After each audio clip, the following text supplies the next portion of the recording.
Buenos días.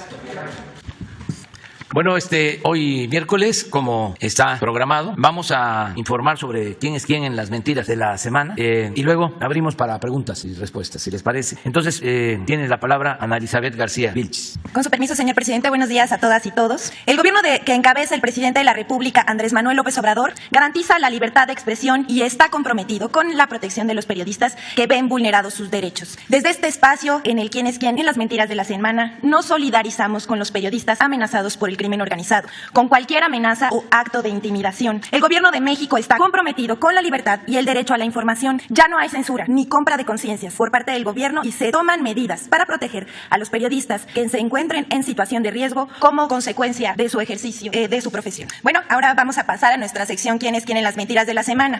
La primera nota es: Reforma publica mentira en primera plana. Dejan sin recursos a centros científicos. Este lunes 9 de agosto, el periódico Reforma publicó en su portada la nota "Dejan sin recursos a centros científicos". Además del titular amarillista, la nota contiene datos falsos y tergiversaciones que intentan engañar a los lectores. La nota dice que el gobierno no ha cumplido su promesa de respaldar el gasto de los centros de investigación una vez que comenzó la eliminación de sus fideicomisos. Según Reforma, ya sin los fideicomisos que financiaban la actividad de estos centros, los recursos provendrían del presupuesto federal. Pero dice, actualmente la mayoría de los centros de investigación acarrean retrasos presupuestales que ascenderían a 3.909 millones de pesos. Esta información es completamente falsa. El gobierno federal ha cumplido a cabalidad la entrega de recursos a los centros públicos de investigación. No ha habido retraso alguno. Por el contrario, los recursos que antes iban a fideicomisos ahora se encuentran en las tesorerías de los mismos centros públicos de investigación conforme al calendario presupuestal del PEF 2021. El artículo de Reforma expone con dramatismo que los centros de investigación apenas tienen para pagar la luz y el agua y que no hay dinero para nuevos equipos. Esto también es falso. CONACYT publica cada año una convocatoria para renovar equipos. En 2021 se destinaron 300 millones para la adquisición de equipos de cómputo y laboratorio. Más adelante se afirma que los investigadores ahora dependen de convocatorias internacionales y que deben dedicar más tiempo al proceso de fondeo que de investigación. Esta información también es falsa. Por un lado, se ignora que el hecho de que la mayor parte del financiamiento a proyectos de investigación científica procede de convocatorias públicas nacionales y no internacionales, y que son suficientes, amplias y diversas. No ha habido ningún cambio que haga suponer que hay menos opciones ni factores que obliguen a los investigadores a invertir mayor tiempo que antes en la búsqueda de financiamiento. Como dato adicional, compartimos que el CONACYT ha destinado más de 2.000 millones de pesos para financiar investigación de frontera e infraestructura científica. En cambio, en el sexenio pasado de Enrique Peña Nieto, ese apoyo fue de 0 pesos y no hubo primeras planas de este periódico reclamando la situación. Vamos con la siguiente nota. Falso, que se recortó 75% de los recursos de mantenimiento del Templo Mayor. En la columna publicada por el periódico El Universal, firmada por Héctor de Mauleón el 9 de agosto pasado, afirma que desde 2019 se cancelaron los recursos para el mantenimiento del Templo Mayor y que los monumentos del patrimonio hoy están a merced de los desastres naturales, poniendo como ejemplo el colapso de la techumbre que cubre una parte del Templo Mayor, la Casa de las Águilas, debido a una tormenta de granizo ocurrida el pasado 18 de abril de 2021. Esta información es falsa. El presupuesto de mantenimiento del Templo Mayor no ha disminuido. Los números son muy ilustrativos. En este sentido, basta mirar el presupuesto ejercido por el Museo y la Zona Arqueológica del Templo Mayor, que en números redondos en 2020 fue de 53 millones. Evidentemente, la reducción del 75% no existió.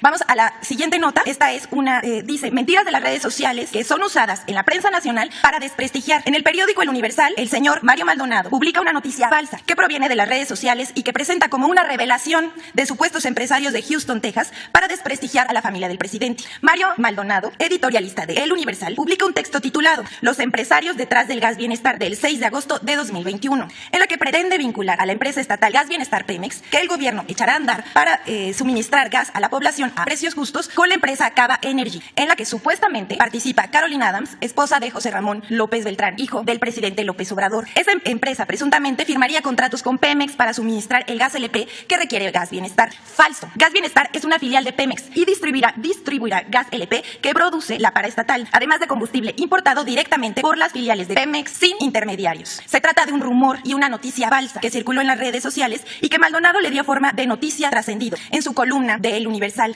La información fue difundida hace aproximadamente 2 semanas a través de mensajería instantánea por WhatsApp, por una cuenta de Facebook y posteriormente por Twitter, donde se aseguraba que la información privilegiada provenía de fuentes cercanas al vocero de la presidencia. Todo ello es más falso que un billete de 2,000 pesos. Para quienes no están viendo y nos están viendo y nos están escuchando, queremos compartirles la información que sobre esta nota falsa envía Pemex. Pemex y su filial MGS niegan rotundamente la relación con la empresa Cava Energy, misma que no figura en su padrón de proveedores y tampoco se ha dado acercamiento alguno con fines comerciales. Bueno, hasta aquí nuestra aclaración y nuestra sección. Muchas gracias. Gracias, señor presidente. No hay lista ahora. Muy buenos días, presidente y funcionaria que le acompaña. Buenos días, Ramón Flores, corresponsal del Centinela Informa and the Humanoid de Inglaterra. Presidente, en su reciente visita a Jalisco, no le dieron a conocer cifras exactas por parte del gobernador Enrique Alfaro, que prefiere pasársela regañando a los periodistas que lo cuestionan por su excesivo gasto en publicidad y no en seguridad. Presidente, déjeme darle a conocer unas cifras. En Tlajomulco de Zúñiga, El Salto, Zapopan y Tlaquepaque figuran entre los 10 municipios del país donde se han encontrado el mayor número de cuerpos recuperados de fosas clandestinas entre el 1 de junio del 2018 al 30 de junio del 2021.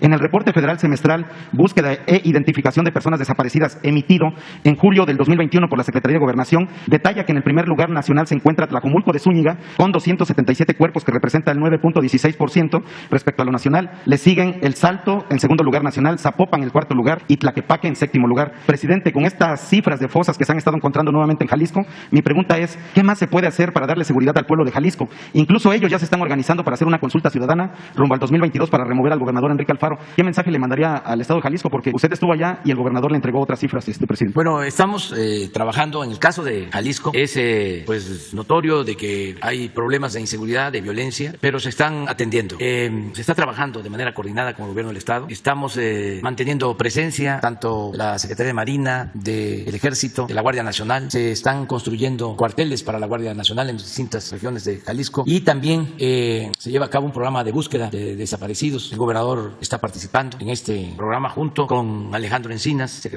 subsecretario de Gobernación. En fin, estamos trabajando. Por lo demás, no quiero yo politizar este asunto que tiene que ver con la seguridad y lo que tenemos que buscar es aplicarnos más, todos, no solo el gobierno del Estado, también lo que corresponde al gobierno federal, para garantizar la paz y la tranquilidad en Jalisco. La paz y la tranquilidad que merecen los ciudadanos. Vamos a seguir trabajando con ese propósito en Jalisco. Voy el fin de semana con otro propósito, con otra encomienda. Voy a lo de la presa del Zapotillo, voy a Jalisco el sábado y voy a estar constantemente viajando al Estado y buscando que las cosas mejoren, haciendo un esfuerzo conjunto con los gobiernos locales, municipales y con el gobierno del Estado. Presidente, mi segundo planteamiento. En 8 años, Rafael Antonio Olvera Amezcua, dueño de FICREA, constituyó un grupo de empresas a través del cual triangulaba los recursos de sus clientes. En el 2006 se funda FICREA, una empresa propiedad de Rafael Antonio Olvera Amezcua, quien a su vez es dueño de las empresas Ledman Trade y Baus & Jackman. El 5 de agosto del 2008, la Comisión Nacional Bancaria y de Valores autoriza que la empresa opere como una sociedad financiera popular, una SOFIPO, lo que le permite prestar servicios financieros de ahorro, inversión y crédito, principalmente a pequeñas y medianas empresas. FICREA podía manejar activos hasta por 15 millones de UDIs. El 13 de abril del 2012, la calificadora HR Ratings, en un informe sobre la empresa Ledman Trade, mostró la relación de esta con FICREA y Baus & Jackman, una empresa dedicada al arrendamiento automotriz y servicios administrativos, los cuales forman parte del grupo Trade. El informe señala que FICREA era la fuente más importante de fondeo y que representaba el 95.3% de los pasivos de Ledman. En marzo del 2014, el director de esta SOFIPO, Sergio Ortiz Valencia, mostró la intención de la empresa de convertirse en un banco especializado en pymes para el 2015, dado que sus activos habían crecido al 182% respecto al año anterior. Ya en el 2009, Ortiz Valencia había expresado la intención de convertir a FICREA en un banco. Sin embargo, la Comisión Nacional Bancaria y de Valores le dijo que no era el momento propicio para solicitar el reconocimiento.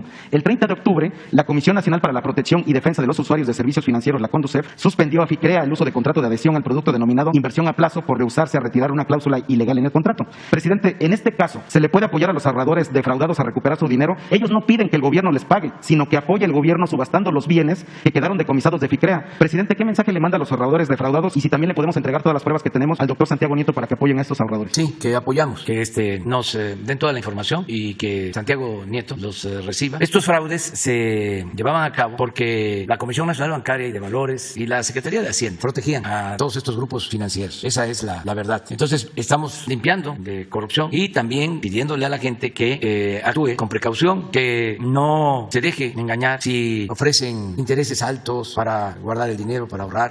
Se tiene que estar muy atentos en eso para que no haya fraudes, porque se daña mucho a la gente. Hay quienes ponen todos sus ahorros en una financiera y de repente quiebran o desaparecen. No hay regulación. Estamos buscando que eso se termine y es una de las tareas que debe de cumplir Hacienda cabalmente, que no haya este influyentismo, porque son como círculos, ¿no? Son gremios tecnócratas, financieros. No todos son corruptos, pero por lo general son muy deshonestos y no tienen escrúpulos para defraudar a la gente. Entonces, para eso es la Comisión Nacional Bancaria y hay que estar denunciando todos estos actos de corrupción. Los atendemos porque muchas veces hacen estos fraudes y como tienen buenas palancas, entre comillas, ejercen el influyentismo. Quienes les dieron las autorizaciones, las concesiones, que todavía deben de andar por ahí en el gobierno, no se actúa o el Poder Judicial tarda mucho en resolver. Entonces, sí podemos ayudar para que no haya impunidad y se actúe pronto. Nosotros tenemos que avanzar, seguir empujando el elefante. Aquí lo que sucedía era que el gobierno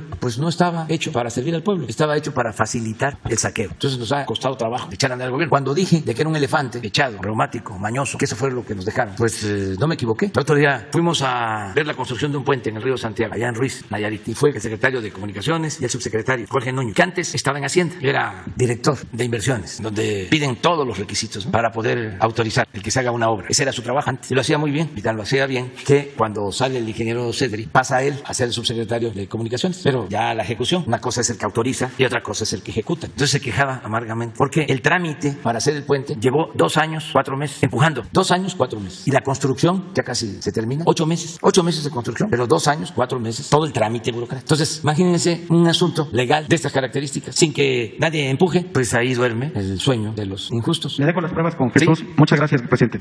Él, luego tú y luego nos vamos con 3 compañeros. Gracias. Buenos días, señor presidente. Buenos días, Elizabeth. Diego Elías Cedillo, de Tabasco Hoy, Campeche Hoy, Quintana Roo y Diario Basta en la Ciudad de México de Grupo Cantón. Señor presidente, preguntarle con motivo de la llamada que se sostuvo con Kamala Harris antier y de la reunión que sostuvieron aquí en Palacio Nacional con las autoridades americanas, ¿cuál podría ser la noción que usted tendría de esta reunión que se tuvo?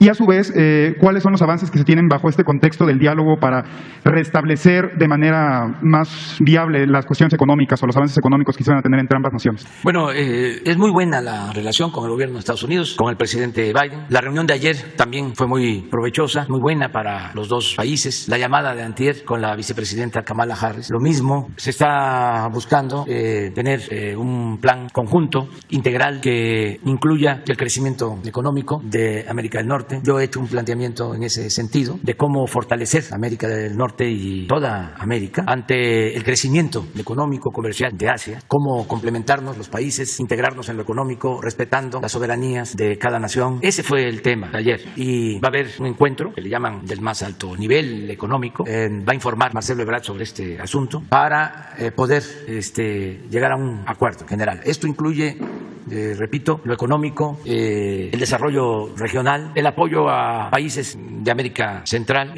incluye también programas sociales, la cuestión migratoria, la seguridad, un programa integral. Y hay buenas relaciones, se está haciendo el llamado a que se abra la frontera. Ellos están en ese tenor, ellos están de acuerdo. Sin embargo, vino esto, el incremento de contagios, la nueva variante Delta, y se está analizando. Pero existe atención para que se normalice la relación económica, comercial en la frontera lo más pronto posible, y se va a llevar a cabo este encuentro en Estados Unidos muy pronto. No puedo precisar sobre la fecha, creo que va a informar el secretario de Relaciones Exteriores. Estuvimos platicando con el señor Sullivan más de 2 horas, fue una conversación amplia. ¿Aquí en su despacho, presidente? Sí, y llegamos a acuerdos, hay coincidencias, y él va a informar tanto a la vicepresidenta como al presidente Biden sobre nuestro planteamiento.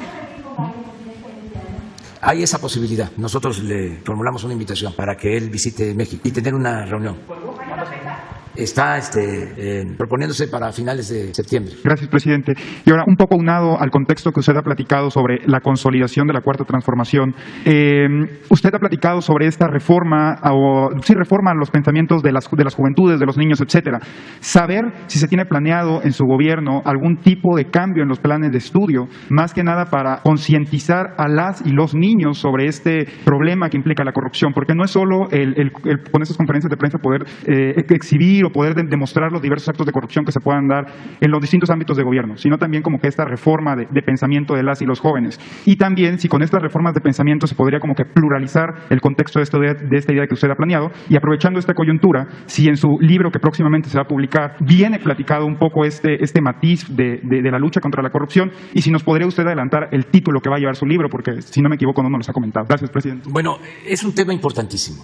Tenemos que revisar los contenidos de los libros, porque los actuales contenidos tienen que ver con una concepción que predominó durante mucho tiempo. Se inscriben esos contenidos en lo que fue la llamada política económica neoliberal o neoporfirista. Y esa política tiene como eje, como esencia, el individualismo, el salir adelante sin escrúpulos morales de ninguna índole, el poner por encima de todo lo material. Tan es así que por esa política económica suprimieron en las escuelas la impartición de civismo, de ética, hablaban del fin de la historia. Todo eso se impulsó de manera deliberada. Entonces hay que cambiar eso. No les va a gustar a los conservadores, pero se tiene que formar a partir del humanismo, con valores como la honestidad, la fraternidad, la igualdad, el hacer a un lado el clasismo, el racismo, la discriminación. Entonces sí, se está haciendo esa propuesta. Ahora se alcanzaron a elaborar 2 nuevos libros, ya con un enfoque distinto, pero para el próximo ciclo escolar, terminando este, que va a comenzar a finales de mes, ya vamos a tener nuevos contenidos educativos, porque tienes toda la razón. Es necesario, es importante el educar, el formar de otra forma, de otra manera,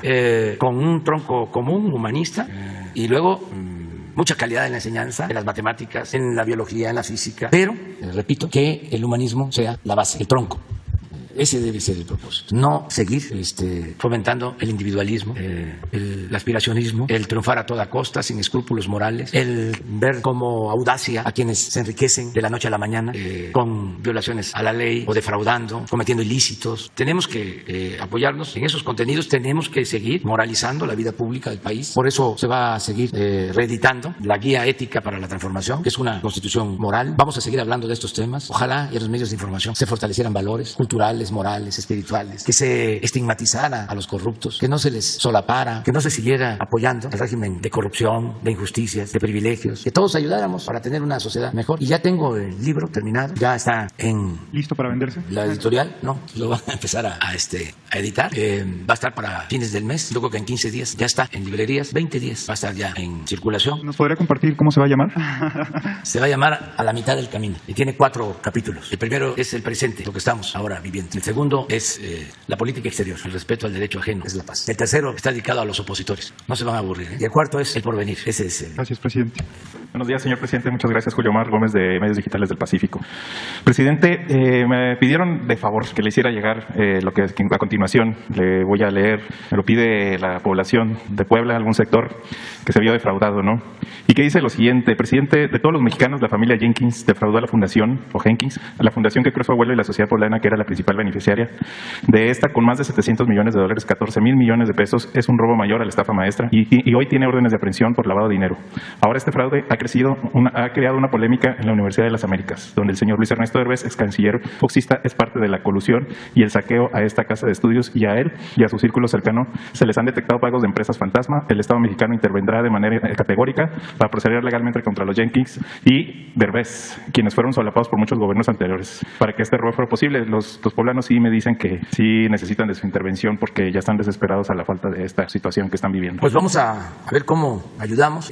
Corresponde a la Fiscalía, y entiendo que este asunto lo están tratando en la Fiscalía de Puebla y creo que también en la Fiscalía General de la República. Pero vamos a pedirle a Santiago Nieto que nos ayude haciendo un trabajo de investigación y nos presente una recomendación. Y a partir de eso actuamos. No somos autoridad competente, pero sí podemos hacer una recomendación. Sí, lo sé, es lo que los poblanos nos decían. Sin embargo, sí necesitaban de su intervención porque ven que esto no avanza, como lo había comentado con el compañero anteriormente. Bueno, por otra parte, señor presidente, quiero comentarle, usted ha dicho que nadie está por encima de la ley, y pongo en contexto que en Coacalco y en el Estado de México, en la selección municipal, participó David Sánchez Isodoro como candidato, va por el Estado de México, y que en estos días fue sentenciado por desacato a una sentencia de la Suprema Corte de Justicia de la Nación con una pena de 3 años y 4 meses que fueron conmutables para ir a firmar durante este tiempo que se le dictaminó la suspensión de los derechos políticos electorales. Pero por alguna argucia jurídica por parte de este personaje ya fue votado cuando tenía esta restricción. Quedó en claro que David Sánchez violentó la ley y participó en la elección del 6 de junio como candidato de dicho municipio. A diferencia de 31 involucrados por el mismo delito, quienes se les dio la misma pena de 3 años y 4 meses, a él no lo inhabilitaron por el fiscal, porque no lo solicitó. Derivado de lo anterior, la elección fue impugnada porque se comprobó que durante el día de la elección hubo compra de votos y que saltaron casillas y que funcionarios como Nelly Puebla Rocha, consejera del municipal del IEM, se negaron a reabrir las casillas y proceder a un reconteo en la sede de Coacalco. Además de hoy, personajes llegados al gobernador Alfredo del Mazo como José Mansur, que presionan en el Tribunal Electoral del Estado de México para que la elección favorezca a David Sánchez Isidore. Las preguntas es, señor presidente, ¿por qué David Sánchez Isidore tiene un trato distinto en el proceso de desacato que enfrentó ante la Suprema Corte? David Sánchez está por encima de la ley, señor presidente, tiene cómplices en instancias de la Fiscalía General de Justicia, de la propia Suprema Corte de Justicia, el Instituto Electoral del Estado de México o en el Tribunal Electoral. ¿Está usted de acuerdo en que personas que defraudan la ley y burlan la justicia gobiernan impunemente? Pues no estoy de acuerdo, pero la verdad no conozco el caso y eso corresponde, como tú lo has mencionado, a la Fiscalía y al Poder Judicial. Ellos tienen que atender este asunto. Aquí tú ya hiciste uso de tu derecho a denunciar y estoy seguro que si los afectados van a la Fiscalía o a la instancia judicial correspondiente, van a ser atendidos. Si no avanza la denuncia, entonces vuelves a hacerla aquí. Ok, ese es el punto, señor presidente. Muy bien. Gracias. Buenos días, señor presidente. Buenos días.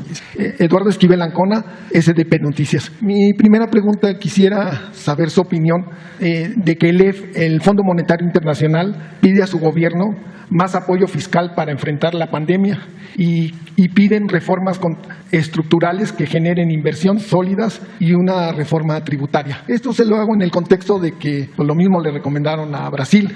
Y Brasil, el gobierno brasileño dio el 8% de su PIB en estímulos y les fue bien el año pasado porque hubo un decremento en la pobreza de los brasileños, pero este año no les está yendo nada bien. La Fundación Getúlio Vargas, el Instituto Getúlio Vargas, está viendo un retroceso en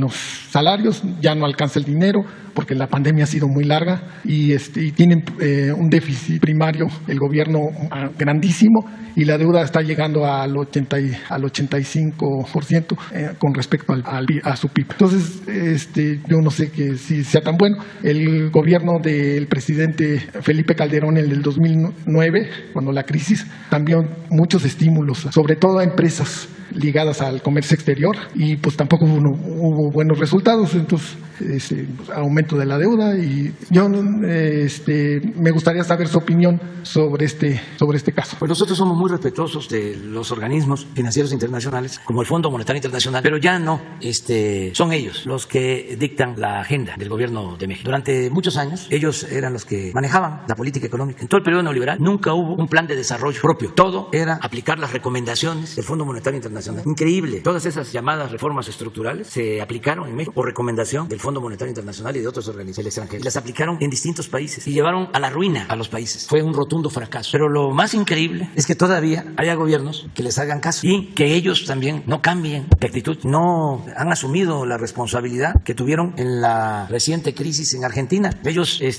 recomendaron que se endeudara el presidente Macri más allá de la capacidad de pago de Argentina. Pues claro que iba a haber crisis en Argentina. Y luego no asumen su responsabilidad. Acaban de haber manifestaciones hace relativamente poco en Colombia por lo mismo. Porque imagínense, les recomiendan en plena pandemia aumentar impuestos y el gobierno de Colombia aplica esas reformas. Se tuvo que ir el secretario de Hacienda de Colombia porque salió la gente a la calle a protestar. Entonces, con todo respeto, esas recomendaciones nosotros no vamos a aplicarlas en México. Nosotros tenemos una política económica distinta. No vamos nosotros a endeudar al país para rescatar, como se ha hecho siempre, a los potentados que cada vez acumulan más riqueza mientras el pueblo se empobrece. Ese es el modelo que recomiendan, ayudar a los de arriba con la idea peregrina, con el sofisma de que si les va bien a los de arriba, les va a ir bien a los de abajo. Si llueve fuerte arriba, gotea abajo, salpica y le llega también a los de abajo. Nosotros no seguimos esa política, no estamos de acuerdo con ese engaño, con esa tomadura de pelo. Nosotros estamos ayudando de abajo hacia arriba para reactivar la economía, para fortalecer el consumo, porque si la gente tiene ingresos, la mayoría de la gente tiene para lo básico y también para no solo lo básico, con eso se ayuda la industria, se ayuda el comercio. Ese es nuestro modelo y estamos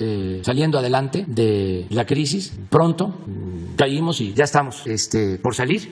Hemos avanzado mucho, está creciendo la economía, se están recuperando empleos, tenemos estabilidad en nuestra moneda, el peso no se ha devaluado, no nos hemos endeudado más allá de lo que nos autoriza el Congreso, es decir, no se han solicitado créditos adicionales. Tú hablas de que el Brasil tiene una deuda, su porcentaje es de más de 80% con relación al PIB. Nosotros, el primer año, incluso bajamos el porcentaje a 44% del PIB. Así está nuestra economía. Y con la caída del PIB, con la crisis, se nos fue hasta 52%, pero ahora, hoy, está en 49 del PIB, nuestra deuda, y vamos a sostenerla. Tengo como propósito el que en términos reales la deuda en el gobierno nuestro se incremente menos en lo cuantitativo y en términos reales que el incremento que tuvo durante el gobierno del presidente Calderón y durante el gobierno de Peña Nieto. O sea, lo tengo clarísimo. O sea, el presidente Peña, en términos cuantitativos, entró al gobierno y la deuda era de 1.700.000.000.000 y la dejó en 5.200.000.000. La incrementó 200% en términos cuantitativos. Y el presidente Peña la tomó en 5.200.000.000 y la subió a 10.500.000.000. Entonces yo no quiero eso, no quiero el doble. No, estamos buscando que en términos de PIB, ellos aumentaron la deuda en su sexenio 8 puntos, nosotros vamos a tener un incremento menor, que ese es el planteamiento, menos del 8% del PIB, menos de lo que ellos endeudaron al país, a pesar de la pandemia. Entonces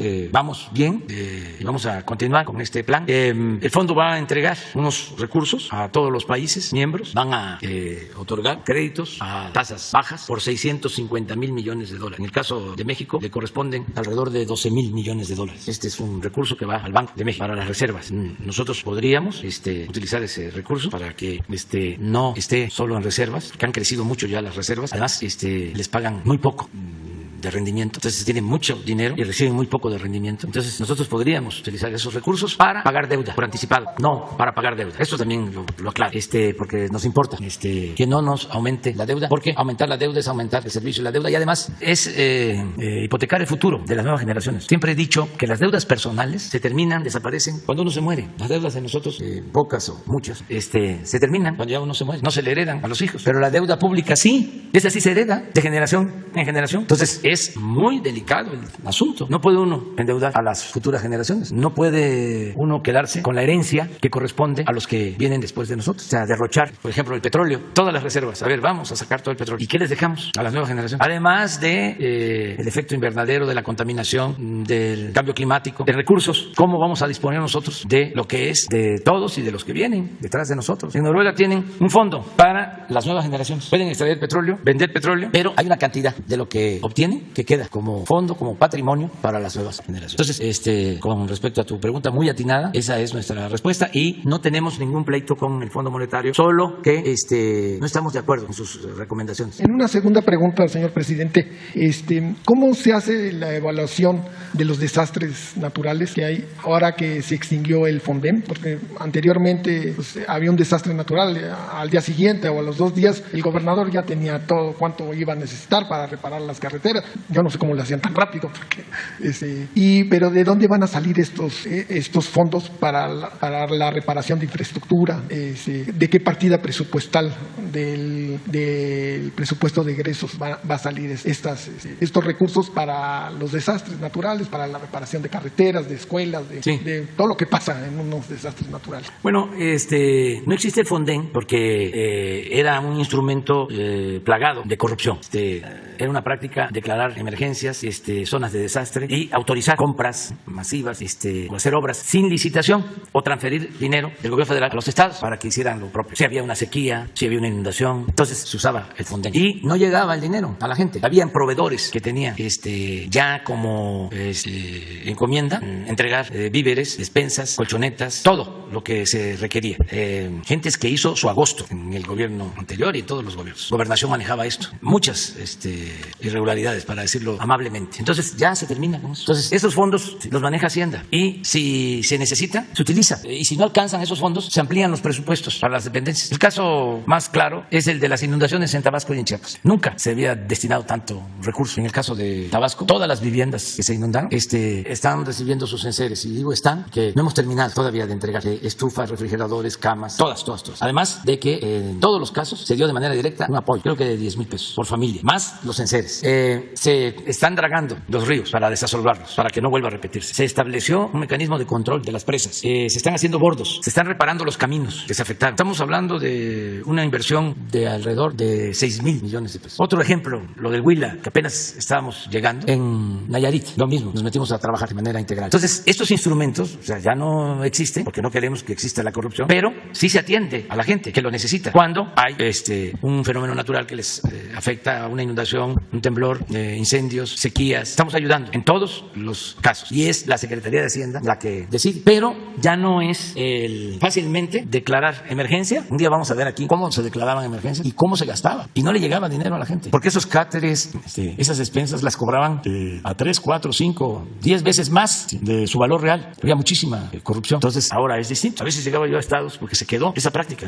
Llegaba yo a estado y un gobernador me decía: qué barbaridad, nunca habíamos padecido de tanta sequía como ese era su tema, para que yo autorizara dinero para atender a los afectados por la sequía, que desde luego sí los hay, pero ese dinero no llegaba, o llegaba con mochi, con piquete de ojo. Entonces ahora ya no. Es como lo que está sucediendo ahora que están terminando algunos gobernadores que no manejaron adecuadamente sus fondos, sus recursos, y no tienen para pagar las nóminas. Entonces lo primero que hago es saber si se les han entregado puntualmente las participaciones. En todos los casos. Es más, se les entregaron hasta por adelantado, al grado de que ahora que hay problemas en algunos estados donde hay cambios, los que van a entrar nos están planteando ya no les entreguen todo porque nos va a quedar a nosotros o no nos va a quedar nada, porque hay casos en donde se entregó por adelantado para ayudar las participaciones y los que van a entrar van a recibir muy poco. Entonces vamos a ayudar sobre todo para el pago de las nóminas, porque no se le puede retener el salario a los trabajadores. En el caso de las nóminas se tiene que ayudar y no nos corresponde legalmente. El gobierno federal no le debe a ningún estado sus participaciones, a ningún estado. ¿Qué pasó? Se vienen arrastrando problemas financieros porque se endeudaron muchos estados. Yo les he planteado aquí cómo por influyentismo en Hacienda se le decía a los gobernadores: esta empresa te puede construir un hospital mediante un convenio, las llamadas APPs,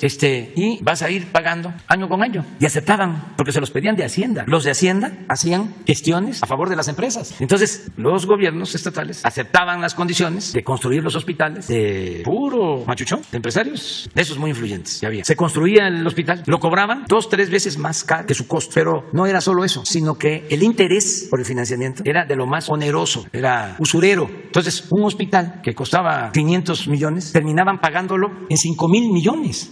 Entonces, ¿qué era la mecánica? Que Hacienda le descontaba de las participaciones a ese estado lo que tenía que pagarle a la empresa. Entonces, la empresa recibía puntualmente, pero las participaciones de los estados cada vez se hacían menos. Las empresas también tenían créditos de la banca. Ah, claro.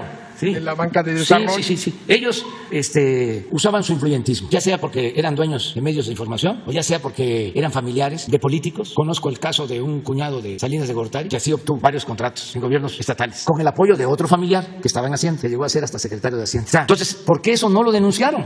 Y qué bueno que estamos tratando el tema, para que los que están llegando no vayan a convertirse en tapaderas, porque les va a afectar. Entonces, ese es el problema. Entonces, los trabajadores pues tienen que recibir su sueldo, sus ingresos, y en eso sí ayudamos, pero no es, a ver, dennos, no me alcanza, ¿por qué no administras bien? ¿Por qué no aplicas un plan de austeridad? ¿Por qué sigue el derroche? ¿Por qué solapaste el que se endeudó el Estado y no dijiste nada? ¿Porque te ayudaron en la campaña? ¿Porque estableciste relación de complicidad? Entonces, eso es lo que sucede y es lo que pues se está combatiendo, que hay gobiernos estatales. Un ejemplo es Tlaxcala. Ya llevan años que por ley no pueden contratar deuda. Es el único estado donde legalmente no se pueden endeudar. Creo que desde que estaba Antonio Álvarez Lima se estableció ese acuerdo. Es una ley. Ahora creo que Querétaro, sin que tenga esa ley vigente, logró terminar o está concluyendo sin dejar deuda o con muy poca deuda. Y eso es pues digno de reconocimiento. Pero hay otros que actuaron mal, no supieron administrar bien los fondos. Muchas gracias, señor presidente. Ay, pero ya quedamos de que mujeres, compañera. Gracias, presidente. Reinaide Ramírez, reportera independiente y para la Alianza de Medios. Presidente, en el tema de la impunidad, hoy la página Chiapas Paralelo reporta ¿Cómo? Chiapas Paralelo, un medio de Chiapas independiente, reporta el asesinato de un fiscal indígena, Gregorio Pérez Gómez. ¿Qué reporte le dieron a usted esta mañana y en este caso, cómo se va a avanzar en este caso? Era el que estaba llevando el caso de Panteló, parece que ya se complicó, presidente. Sí, ¿cómo ha avanzado la solución a este conflicto? Sí, está lamentablemente este hecho. Asesinaron a un procurador defensor de los derechos indígenas en San Cristóbal y ya se iniciaron las investigaciones y parece que sí está vinculado con lo de Panteló, pero no podemos decir más. Ya se está haciendo la investigación y vamos a seguir actuando. ¿Se ha complicado mucho este caso, presidente? ¿Ahí advierte una pronta solución? Sí, pues estamos trabajando todos los días buscando que se resuelva, que no haya impunidad, no se proteja a nadie. nadie y por eso se puede hacer justicia. Presidente, en este mismo de la impunidad que ha ofrecido usted a lo largo de 3 años, la semana pasada hablaba de que lo que pasó con el magistrado Saldívar, que no va a ampliar su mandato, usted pues se advirtió un poco como desencanto, o ya son 3 años, o sea, esto frena un poco advierte usted que frena el trabajo o lo poco que se haya o lo mucho que se haya hecho contra la impunidad en el caso de los jueces y los magistrados y en el caso del Ejecutivo, ¿qué se está haciendo justo para que no contribuir a, si bien usted habla de que hay magistrados del antiguo régimen que están frenando el avance de la lucha contra la impunidad en el caso del Poder Judicial, en el caso del Ejecutivo, ¿qué se está haciendo en este punto? Porque también los jueces y los magistrados que llegan a un caso de impunidad, pues se basan muchas veces en pruebas que salen de las dependencias federales, por ejemplo, el Semarnat o en los casos agrarios, que muchas salen de ahí de SEDATU y todo eso. Entonces, ¿qué se está haciendo? ¿De qué manera usted, si no se puede combatir la impunidad desde el Poder Judicial, en lo que le resta a usted de sexenio, que si ha encontrado alguna forma de que se pueda avanzar en este tema sin que se pueda avanzar en el Poder Judicial? Nosotros estamos limpiando al Ejecutivo de corrupción, sin lugar a dudas. Tú hablas, por ejemplo, de la Secretaría de Medio Ambiente. María Luisa Albores es una mujer honesta. No tengo que preocuparme por sus resoluciones. Sí, pero la gente hay está abajo. Casos, sí. O sea, los que aún quedan, que están abajo, y que están trabajando justo para apoyar No hay impunidad para nadie. En SEDATU, por ejemplo, presidente, se usaron muchos documentos apócrifos, sí, así era falsos, antes, para ayudar a ciertos grupos de poder, así era antes, megaproyectos, pero etcétera, ya no, para poder ganar en juicios ante magistrados y jueces. Ya no es así en SEDATU. Así era. No, pues el gobierno estaba tomado, estaba secuestrado por la delincuencia. No solo por la delincuencia organizada, por la delincuencia de cuello blanco. Entonces hacían lo que querían. Pero eso ya no se da. Estoy grabando unos mensajes porque como viene el informe el día primero, tenemos posibilidad, de acuerdo a la ley, a informar 15 días antes con mensajes. Que por cierto, son tiempos oficiales. Yo estoy grabando y les van a gustar los mensajes. Presidente, cuando habla es que en el tema que estás tratando ya no es lo mismo. Ya no se permite la corrupción. ¿Cuándo nos podría presentar un reporte de cómo se ha limpiado justamente en SEDATU, que tiene mucho que ver con lo de las tierras y que es uno de los grandes problemas del país, de los campesinos, de las comunidades? Pues sencillamente ya no se les ha despojado a los campesinos. No hay un solo despojo. Pero hay muchos en proceso, presidente, que no se han podido resolver. ¿Saben desde cuándo? Sí, que tienen algunos hasta 50 años. Más. O más. Aquí trata un compañero un asunto de Krill, Chihuahua. Sí. Se pidió que vinieran los compañeros campesinos, las comisiones. Pues es de los años 40. Así es. ¿Y en qué consiste? En que se aprobó una resolución para entregar, 8,000 hectáreas, 12,000. Y en la ejecución les entregaron 4,000. Pero desde ese entonces, sí, pues otros campesinos, porque montaban ejidos sobre ejidos, los contraponían. Sí, tienen en posesión las tierras. Entonces, la resolución presidencial, en efecto, habla de 12,000 hectáreas. Entonces, ellos dicen, queremos que nos devuelvan las 8,000. Si no nos devuelven las 8,000 hectáreas, que nos paguen. Entonces, el planteamiento es, vamos a ver en qué situación están, vamos a ver la cuestión legal, sobre todo lo social, porque nosotros no podemos utilizar el dinero del presupuesto, que es de todo el pueblo, a diestra y siniestra. Tenemos que cuidar el dinero. Yo soy bastante cuidadoso. Pero entonces, ¿cómo se va a resarcir el daño de este caso y de otros? Sí, no, pero ¿sabes cuántos hay así? Sí, bueno, por lo menos en Sonora hay varios. Pues deben de haber de ese tipo como unos 5,000 casos. O sea, donde les entregaron la tierra, hubo una resolución, pero al momento de ejecutarla, o ya estaba no invadida, sino ocupada por otros, porque la resolución la hicieron en el escritorio, en las oficinas, o nunca llevaron a cabo en el terreno la ejecución. Entonces tenemos que tomar decisiones de ese tipo, ver cómo ir resolviendo caso por caso. Es todo lo que se heredó. ¿Alguna alternativa ha resultado exitosa en alguno de estos 5,000 casos, presidente? Que ya lo hayan resuelto ahora en su gobierno. Sí, llevamos tierras recuperadas. Por ejemplo, se había vendido una superficie, creo que de 3,000 hectáreas en Calquiní a un gran empresario a precio de remate, y nos dimos cuenta y cancelamos la operación y se recuperaron las tierras. Y muchos casos así que se están llevando a cabo. ¿Cuándo nos presenta un reporte de esto, del avance que llevan en esto? El SEDATU es un poco también lo que estamos haciendo en las comunidades y en los pueblos yaquis. O sea, ahí es lo mismo. El general Cárdenas autorizó una superficie para los pueblos yaquis. Hubo una resolución, pero la posición que tienen los pueblos yaquis no es esa. Les faltan como 20,000 hectáreas. Eso, si se toma en cuenta la resolución del general Cárdenas, porque también ellos plantean que es más. Pero esas 20,000 hectáreas que les faltan a los yaquis ya son ejidos. Posteriormente entregaron ejidos o urbanos, son zonas urbanas, propiedades o zonas urbanas, exactamente. Entonces queremos hacer justicia al pueblo yaqui, a los pueblos yaquis, que son los más afectados. por la represión en la historia de México, considero. Después de los mexicas, después de la tremenda violencia que significó la conquista, el exterminio que significó la conquista, sobre todo a la cultura mexica, en la toma de Tenochtitlán, que vamos a recordar con dolor, con pesar, el viernes, que se cumplen 500 años. Después de ellos, los yaquis. Y en tercer lugar, los mayas, en exterminio, de miles. Solo la toma de Tenochtitlán, de acuerdo al parte de Cortés, enviado al rey, un día antes, el 12 de agosto de 1521, le dice Cortés al rey que se habían asesinado o aprendido a 40,000 indígenas mexicas. El reporte de Cortés. Los yaquis en la guerra que les declaró Porfirio Díaz para quitarle las tierras y el agua, murieron solo en la guerra, de acuerdo a informes de un gobernador de Sonora de ese entonces, 15,000, más los que fueron desterrados para trabajar como esclavos, que murieron también muchos en Yucatán, todos los deportados. Y los mayas igual, en la guerra de castas y en el porfiriato. Era acabarlos. Entonces, estamos haciendo justicia. Y sí vamos a pedirle a la Procuraduría Agraria y a los de Sedato que informen. Pero ya no es lo mismo, ¿eh? Y ahorita que menciona a los yaquis, en esto de la impunidad, que todo tiene que ver con la impunidad, presidente, todos los caminos llevan ahí al menos, hay preocupación en la etnia porque hay al menos 7 yaquis desaparecidos. Supongo que reporte tiene usted, qué avance tiene que ahí. Los estamos buscando porque también se introdujo el crimen organizado, la delincuencia. Y desde que se reportó la desaparición de estas personas, di instrucciones para que la Secretaría de Marina, Defensa, todos se dedicaran a eso, a la búsqueda de estos desaparecidos. Es nuestro trabajo. No hay indicios de... Hemos utilizado todo. No puedo comentar más, pero no hemos dejado de buscarlos. Presidente, ¿hay desencanto de usted en el caso de que en el Poder Judicial no se pueda avanzar contra la impunidad? No, ¿saben por qué? Porque ayuda mucho el que estemos denunciando todos. Es que antes no se denunciaba nada. Entonces hacían lo que querían. Todavía, presidente. No, pero ahora hay un caso de un juez que libera injustamente a un delincuente por dinero y aquí lo denunciamos. Y estoy pidiendo siempre que el Consejo de la Judicatura investigue. Pero, por ejemplo, presidente, cuando se logra alguien que tiene recursos, como Lidia Cacho, por ejemplo, su caso ya llegó y al final, o sea, llegó a un final y resulta que exoneran a estas personas, a sus agresores, en el Poder Judicial. Entonces... Pero pues también se denuncia. Yo lo denuncié y lo denunciamos todos. Y ellos tienen, los del Poder Judicial, que asumir su responsabilidad y no pensar que es como antes. Yo le tengo mucha fe a la denuncia pública. El problema es que antes robaban, cometían injusticias y ni siquiera perdían su respetabilidad. Ni se sabía quiénes eran. Actuaban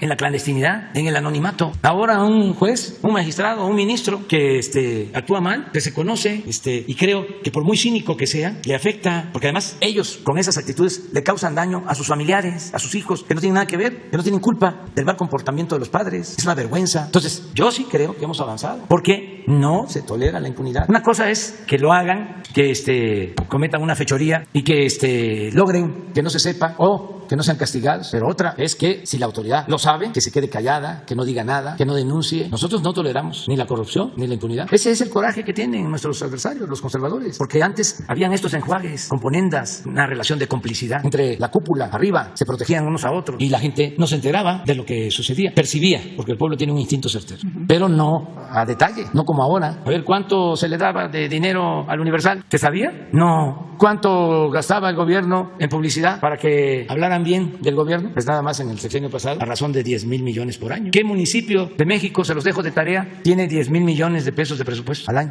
De los 2,500 municipios. Santa Cruz, ¿no? Sonora. Tú dices, pues los más pequeñitos. ¿Dónde? Había dicho Santa Cruz de Sonora, pero pues por ahí andan también entre los... Pero no tanto. No. ¿10,000 millones? No tiene... Ni uno, es cierto, perdón, que hay 10 millones. Ni ninguna. Cajeme, ni Guaymas, ni Nogales, ni San Luis Río Colorado, mucho menos Bacanora.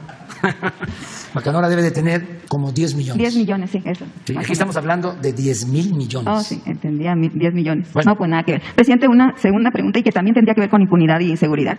Es como lo que ha pasado recién, como ya vimos que ha escalado las amenazas contra medios y periodistas.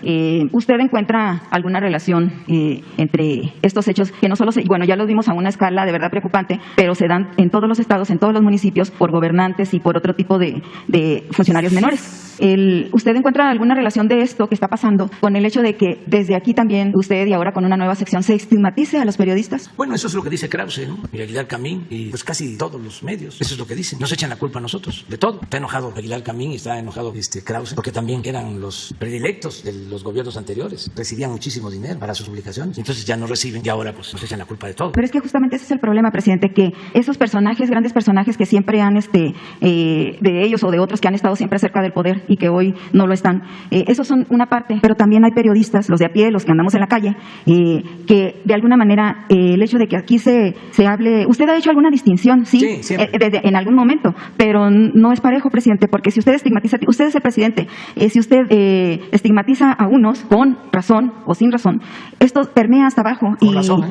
Y con razón, sí. Bueno, con razón, y sí es con razón en algunos casos, lo sé yo, llega hasta abajo y los alcaldes y los gobernadores siguen haciendo lo mismo, y ahora ya vimos que otros niveles están también entrando a este tema de cuestionar, de atacar. De por sí, usted sabe que el periodismo es una de las, pues ahora, de las profesiones más riesgosas que hay en el país y además más impunes, porque los crímenes no se resuelven, o sea, no hay respuestas. Pero hay respeto de parte de nosotros a los periodistas, siempre lo menciono. La diferencia está en los dueños de medios, en los que utilizan la libertad de expresión como negocio, los que forman parte de los grupos de intereses creados, los que protegen a corruptos, los que son responsables también, en buena medida, o tienen parte de responsabilidad de la descomposición social, de la violencia, porque ellos se han beneficiado de la corrupción. Entonces, ¿cómo les vamos a aplaudir? Y desde luego, la gente sabe muy bien quién es un periodista honesto. ¿Cómo lo van a saber? ¿Dónde vives tú? Sonora. Por eso, y tu casa, no quiero aquí decir, pero ¿dónde viven los machuchones del periodismo? Es que el problema es que se van parejos, presidente. Se van parejos. No. ¿Tú crees que la gente no sabe? Bueno, en Sonora creo que sí. Vean dónde viven los políticos, dónde viven los periodistas más influyentes. No viven en casas como viven ustedes. Viven en mansiones y tienen hasta departamentos en el extranjero, en Miami. ¿Pero por qué no se actúa penalmente ahí, presidente? Si advierten indicios de corrupción, ¿por qué no se actúa? No, porque nosotros en vez de ya sencillamente no hay corrupción, porque no les damos dinero. Pero también hay periodismo bueno, presidente. Si usted pone aquí una... No, ustedes son buenos y hay muchísima gente buena en el periodismo. No generalizo. Y ustedes también, pues, no se sientan aludidos. ¿Qué tienes tú que ver con el dueño del Universal? Pero uno puede no ¿qué tienes sentirse... tú que ver con el dueño del Reforma, con el dueño de Televisa? Los reporteros honestos o que tratan de hacer su trabajo con ética, con honestidad, con imparcialidad, es posible que no nos sentimos aludidos en muchos de estos casos, presidente, pero usted es el presidente. Entonces, lo que usted diga es no, y lo estoy diciendo porque era una plaga, causaba mucho daño. Imagínense utilizar los medios de información para hacer negocios y saquear. ¿Cuánto daño a la gente? Esos 10,000 millones, ¿cuántas becas son? Ya les puse el ejemplo, les dejé de tarea que revisaran qué municipio, qué ayuntamiento tiene 10,000 millones de presupuesto. Ni Ecatepec, que es el municipio más poblado de México, debe tener Ecatepec como 2 millones de habitantes. No tiene 10,000 millones. O a lo mejor, pero sería Ecatepec, Nesa. A ver, estaría bueno. No tenemos ahí la forma de saber cuánto es el presupuesto de Ecatepec, que es el municipio más poblado de México y muy pobre, con muchas necesidades. O sea, todo esto es importante para dimensionar, porque se ha llegado a niveles de enajenación en donde se piensa que solo son los grupos los únicos que tienen derecho, o ciertos sectores, y no se piensa en los demás. Por eso son buenos estos ejemplos. Ayudan a entender el presupuesto de Ecatepec. ¿Cuánto? 5,000 millones para 2 millones de habitantes. La mayoría de la gente con carencias por falta de servicios. Entonces, no, se acabó. Ya puse la canción de Juan Gabriel. Presidente, ¿cómo es que se llama? Déjame vivir. Presidente, ¿y se ha pensado, por ejemplo, en esta sección, no solo de cuando desmiente una noticia, que ya vimos que ha tenido varios hierros esta sección, que algunas no han sido noticias falsas, algunos son artículos de opinión, presidente, y dicen que son artículos de opinión? ¿Se ha pensado, en este caso, rebatir estas noticias falsas con evidencia, no solo con el dicho? Porque lo que escuchamos ahorita es que dicen, esta noticia es falsa. Bueno, presentaron una noticia. Ya se dio la información de que por qué es falso. Pero evidencia, tenemos estos datos que dicen que esto no es. No, tenemos todos los datos. Pero se ha pensado en mostrarlo aquí, presidente, porque hasta ahorita se ha dicho es falso y es falso. Y es la palabra de uno contra otro. No, se tienen informes de Pemex y todo. Y puede haber réplica o contrarréplica. Puede haber. Por ejemplo, en el gas la de Reforma, que fue la única nota que presentaron, ¿verdad? No de los otros fueron artículos. Eso es otra cosa, pero en el caso del trabajo del reportero, me refiero yo, que este es un caso y que ha habido otros casos de reporteros. O sea, los reporteros, yo ya en alguna ocasión había comentado, presidente, que hay muchos reporteros que hacen su trabajo, aunque estén en medios de este tipo, hacen su trabajo de manera honesta, ética. Sí, nada más. O sea, no me refiero en particular a esa nota, me refiero en los que se han presentado. No, sí, pero no hay ningún problema. ¿Qué preocuparnos? El que nada debe, nada teme. O sea, si estamos bien con nuestra conciencia, ¿qué nos vamos a preocupar? Imagínense, cuántas calumnias, insultos recibo. Así es. Tengo mi conciencia tranquila, pues duermo tranquilo, duermo bien, pero no me amargo, o sea, no pierdo el sentido del humor, porque pues yo tampoco. Tengo mi conciencia tranquila. O sea, sí, estamos metidos, estamos acostumbrados a un sistema de corrupción y de repente ya no podemos seguir medrando, pues entonces nos llenamos de coraje y hasta de odio. Miren los insultos que recibo. Al otro día que íbamos a mostrar el mensaje del presidente del Tribunal Electoral. No lo vaya a poner otra vez, ya lo vimos. No, ponlo. No, sí, ya porque no, claro, que hay que ponerlo. O sea, para que me dice Jesús, ¿pero completo? Pues claro, completo. ¿Cuál problema hay? O sea, que estoy, ya déjalo así, ya no lo pongas, pero que estoy chocho, pues ya lo he dicho, soy el presidente en la historia de México de más edad. Es cierto que no era falso, presidente. ¿Ya lo investigaron? ¿Era falso o no era falso? Eso no me corresponde a mí. Yo lo que sí creo es que los conservadores son muy hipócritas. La doctrina del conservador es la hipocresía. Eso una vez me lo comentó Carlos Monsiváis, el finado Carlos Monsiváis. La verdadera doctrina del conservadorismo es la hipocresía. Entonces tiran la piedra y esconden la mano. O sea, yo no fui. O sea, los distingue la hipocresía. Pueden ir a misa todos los domingos y darse golpes de pechos y confesar, comulgar, y salen a mentir y a robar. Y vuelven el domingo a confesar y a comulgar para dejar el marcador otra vez en cero y volver. Pero sí debería decir si es falso o no, imagínese. Claro que es falso. O sea, el mensaje que no. Son capaces de eso y demás. El pensamiento conservador es muy autoritario y muy hipócrita. Y son, que quede claro, clasistas, son racistas, discriminan y muy corruptos. Su Dios verdadero es el dinero. Así como estás tratando tú ahora el asunto de los medios, que estás hablando por los auténticos periodistas. Que hay muchos, presidente, en todo el país. Que hay muchísimos, pero que también y no los vemos aquí no dejas tampoco. de defender a los potentados. No, yo no defiendo a los... Claro que sí. Yo no defiendo a los, claro que sí, al contrario. Claro que sí, porque yo no cuestiono a los periodistas de a pie. No, los respeto mucho. Además, lo sabes tú y lo saben todos. Yo hablo siempre de los machuchones. Eso sí, sí lo sé. De los de arriba. Bueno, esto mismo sucede con ciertos sectores de clase media que, aunque los estén explotando, aunque los estén robando, están en contra de nosotros. Es una especie de masoquismo. Quisieran que regresaran los corruptos. Y yo aceptaría, por ejemplo, que los potentados, pues además de que tienen sus derechos y es legítimo, se manifestaran en contra de nosotros. Los que ahora tienen que pagar impuestos porque antes no pagaban. ¿Cómo van a estar contentos? Pero ¿por qué una gente trabajadora, buena, de clase media, que vive el día, quiere seguir manteniendo un régimen corrupto? Pues tiene miedo a perder el trabajo, presidente. Sí, por lo que sea. Pero tenemos que entender, nosotros ni siquiera estamos en contra de la gente que tiene un patrimonio. El que con esfuerzo, con trabajo, ha logrado un patrimonio merece respeto. Nosotros estamos en contra de la riqueza mala vida, porque lo que más ha dañado a México, el cáncer, la peste más funesta para México, ha sido la corrupción. Y eso no hay que tolerarlo, no hay que permitirlo, porque eso ha causado mucho dolor, mucho sufrimiento. Por la corrupción es la monstruosa desigualdad que se tiene. Por la corrupción es la violencia. Entonces, ¿cómo vamos a tolerar la corrupción? ¿Cómo vamos a hacer esta problema? Se van a enojar y se nos van a tirar encima, porque como ellos son los dueños de los medios de información más influyentes, nos van a someter, nos van a obligar a que cambiemos. Así era antes, presidente. Así era antes. No, ahora ya no, ahora no. Y yo celebro, no saben qué contento estoy de poder constatar cómo el pueblo de México ha adquirido conciencia, o sea, cómo ha cambiado la mentalidad del pueblo. De muchos. Si no, de millones. Si no fuese por eso, ya nos hubiesen destruido políticamente hablando los medios y le han metido. Acabo de tener un informe de las publicaciones. Hace poco dimos a conocer las menciones buenas y malas sobre los partidos. Un informe del INE, de un monitoreo que hizo la UNAM de la desproporción, ¿no? De cómo el bloque conservador tuvo todo el apoyo en las pasadas elecciones de los medios de información. Pero hace poco me mostraron un estudio, también de una empresa, sobre las menciones a favor y las menciones en contra del presidente del mes de julio de los medios. ¿No lo tendrás? Miren esto, a ver si sucedía antes, en el sexenio pasado, o en el de Calderón, o el de Fox, o en ¿cuál sexenio? Ninguno. En julio, o sea que eso es reciente. No sé si esta empresa ¿cómo se llama? Intelligent, que hacen seguimiento. Esto es medios impresos con más menciones al presidente, negativas y positivas. Esto es mes de julio, ¿no?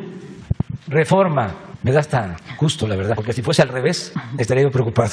99 en contra, 4 a favor. El Universal, casi igual. 101 menciones en contra, 5 a favor. Yo creo que esta fue una caricatura de Helio Flores. Excelsior, 45, 9. El periódico que está más vinculado a nosotros. De todas maneras, 18 en contra, 29 a favor. Ovaciones, 41 en contra, 21 a favor. El Financiero, Manuel, es Arroyo, buena persona, pero es empresario. Le dieron un crédito a Nacional Financiera de $100 millones.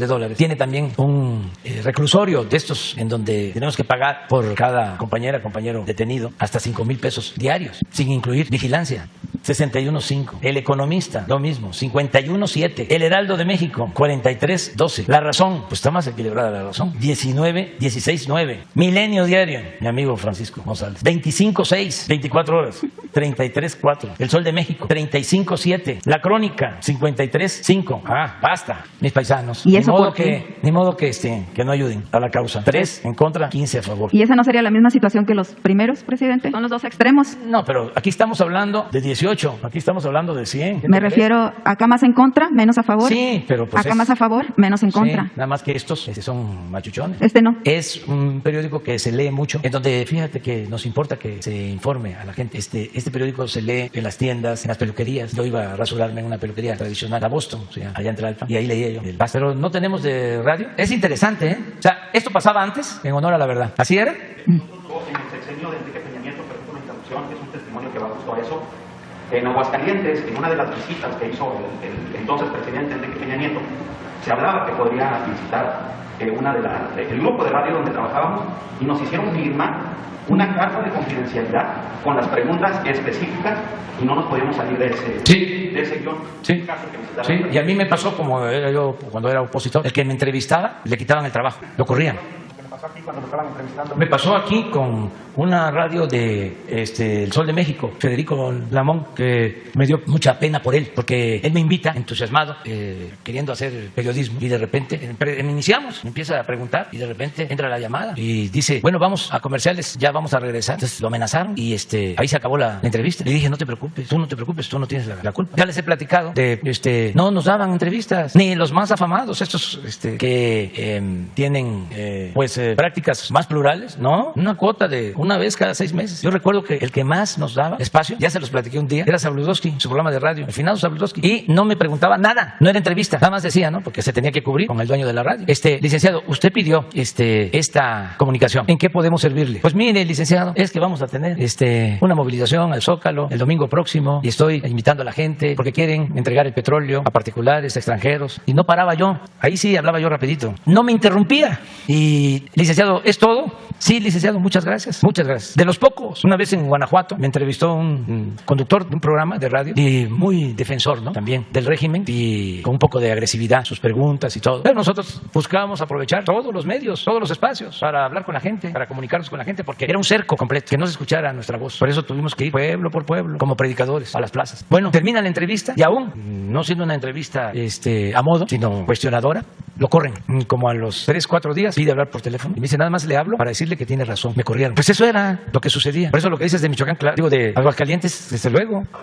Terminó Peña Nieto y tenía arrestado una concesión de radio y la soltó. Sí, ya. Pero bueno, ¿esto es qué es? Este es radio, noticias, MBS, primera emisión. 29 en contra, una mención a favor. Los tiempos de la radio, ¿de quién es? Mario Beteta. Pues está mejor, 39. Pero este es de ASIR, no, de Radio Fórmula. Imagen informativa. Este está muy bien. 11, 9, ¿quién es? Grupo Imagen. Sergio y Lupita, El Heraldo Radio. 18 en contra, 5 a favor. Ciro Gómez, ley. 17, 3. No presentamos pruebas, pues aquí están las pruebas. Mesa para todos, 7, 1. Me refiero de las notas específicas. Ah, bueno. Imer, noticias, 6, 1. Detrás de la noticia. Este es Fórmula, ¿no? Radio Fórmula. 18-7, nuestro amigo Ricardo Rocha. Radio Pública Imer. Sí, pública. ¿Qué bien habla de la radio de Imer? Sí, fíjense los represores que somos, el control de los medios que tenemos.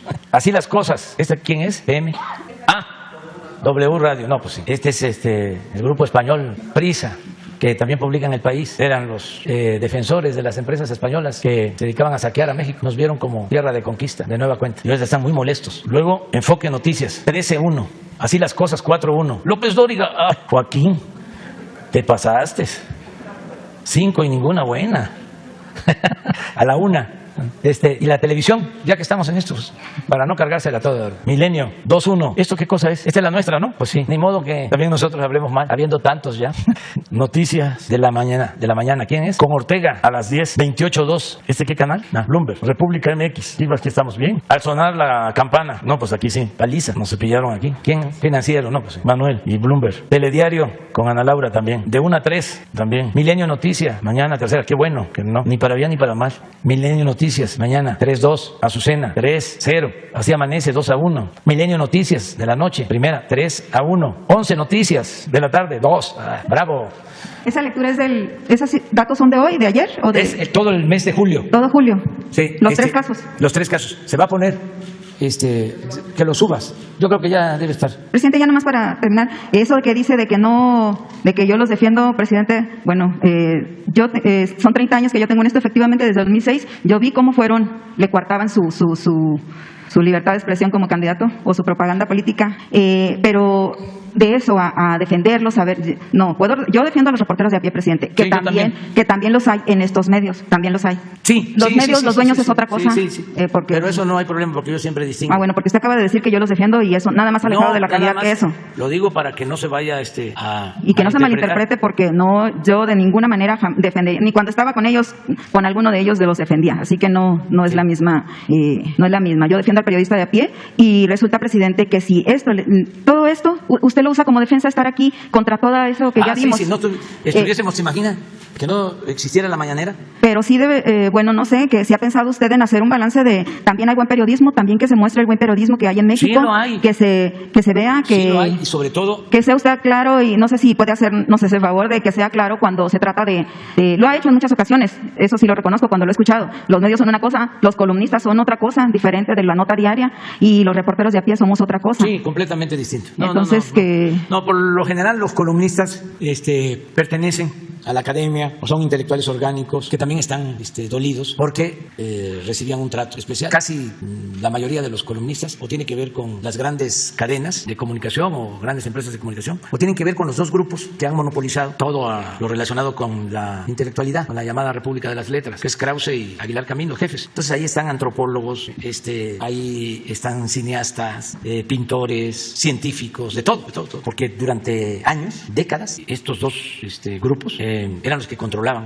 pues todo lo relacionado con la cultura, con la creatividad, con la ciencia. Entonces, para poder publicar, para exponer, para tener premios, pues se necesitaba sumarse, adherirse a estos grupos. Entonces, muchos columnistas son de esas características, pero es distinto el reportero. Y hay algo que es muy importante, muy importante. Hay millones de comunicadores en las redes sociales. Si no fuese por eso, y por la mañanera, y por la inteligencia innata de nuestro pueblo, ya nos hubiesen destruido, no hubiésemos resistido, porque es esto, es día y noche en contra, como nunca. Es motivo de orgullo, un timbre de orgullo. El único presidente que padeció una campaña así, en contra, fue el apóstol de la democracia, Francisco I. Madero. Ningún otro. Siempre los medios alineados, completamente subordinados, como vasallos. La consigna era obedecer y callar, con honrosas excepciones. Pero excepciones, la mayoría de los medios, subordinados. Cuarto poder. En algunos casos tenían más poder que el legislativo y más poder que el judicial. Y aquello de que había un medio que decían era soldado del presidente, pues llegó a revertirse por completo y el presidente se convirtió en soldado de ese medio. Así es. Entonces, nunca más eso. Y se tienen que ir acostumbrando a la nueva realidad, porque pues yo estoy acostumbrado a luchar. El periodista de pie también, presidente. Sí, entonces pues ahí nos vamos, ahí la vamos a ir llevando. Bueno, muchas gracias. Gracias. Adiós, adiós.